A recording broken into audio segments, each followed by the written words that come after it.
I took a temporary job as a security guard at a university campus during winter break.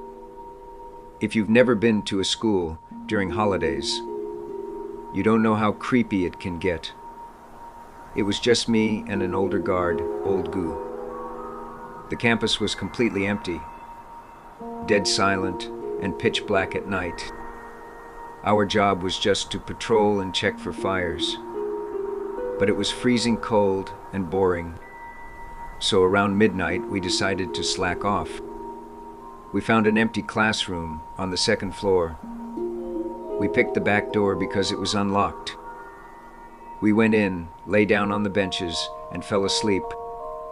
I don't know how long I slept, but I was woken up by a sound. It was a strange, rhythmic dragging noise. Scrape, thud, asterisk. Like someone walking with a heavy limp, or dragging their heels on the concrete floor. I nudged Old Goo, and he woke up too.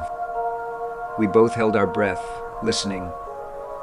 The footsteps were getting louder, and they stopped right outside our classroom door. Then the door handles started to turn. Click, clack, asterisk. Slowly, deliberately. We thought it was the supervisor catching us sleeping. So I sat up and looked at the small window on the door. You know, those little rectangular windows.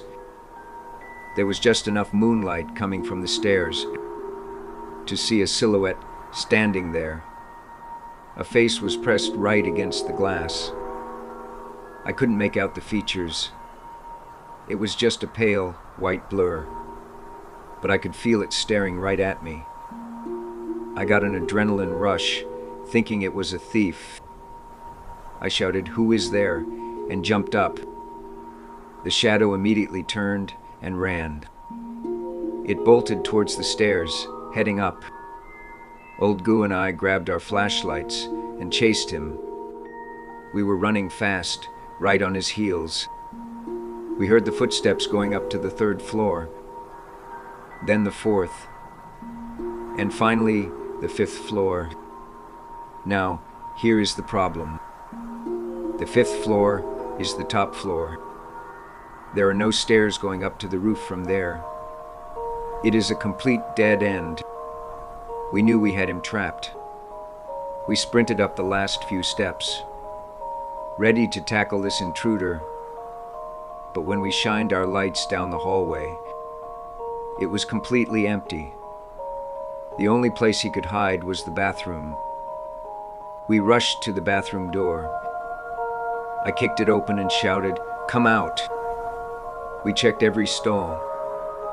We checked behind the door. Nothing. Absolutely nothing. There were no windows to jump out of. And we were only seconds behind him. The footsteps just ceased to exist. Old Goo's face turned sheet white. He grabbed my arm, his grip trembling. He whispered, "Don't ask questions. Don't look back. Just run." We sprinted down those 5 flights of stairs. We didn't stop until we reached the main gate.